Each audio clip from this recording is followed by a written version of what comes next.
மற்றபடி அந்த பெட் ஸ்கேனுக்கு அப்புறம் தான் நமக்கு என்னதுன்னு தெரியும். பரவாயில்ல, பை வாக்கில் இருந்து பாத்ரூம் போகிறது அந்த மாதிரி சின்ன சின்ன ஆக்டிவிட்டிஸ் எல்லாம் பண்ணிக்கிறாரு. இந்த ரிப்போர்ட்டு வந்து கொடுத்துருக்கேன்.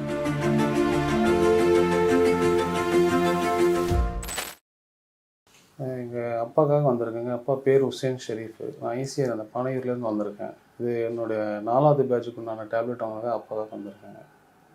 இப்போது இந்த டேப்லெட் எடுத்ததில் வந்து ஃபுட் லெவல் இன்க்ரீஸ் ஆகிருக்குங்க. பரவாயில்ல, முதலுக்கும் இப்போதைக்கு எவ்வளோ வித்தியாசம் இருக்குது. இந்த 6 மாதத்துக்கு அப்புறமா இந்த 4 பேட்ச் முடிஞ்சதுக்கப்புறம் பெட் ஸ்கேன் எடுத்த பிறகு அவருடைய ரிசல்ட் என்னவோ அது தெரியும் நம்மளுக்கு. இப்போதைக்கு ஆக்டிவிட்டீஸ்லாம் பரவாயில்ல முதலை விட. மற்றபடி அந்த பெட் ஸ்கேனுக்கு அப்புறம் தான் நமக்கு என்னதுன்னு தெரியுங்க. இருக்குங்க, தலையில் அடிப்பட்டதுனால அந்த தூக்கம் எல்லாம் இருக்குது. மெயின் விஷயம் அதுதான்.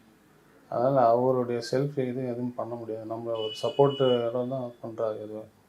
பரவாயில்ல, பை வாக்கில் இருந்து பாத்ரூம் போகிறது அந்த மாதிரி சின்ன சின்ன ஆக்டிவிட்டீஸ் எல்லாம் பண்ணிக்கிறாரு. ஆனால் அவர் தெளிவாகிறதுக்கு ஒரு 12 மணி ஆகிடுது.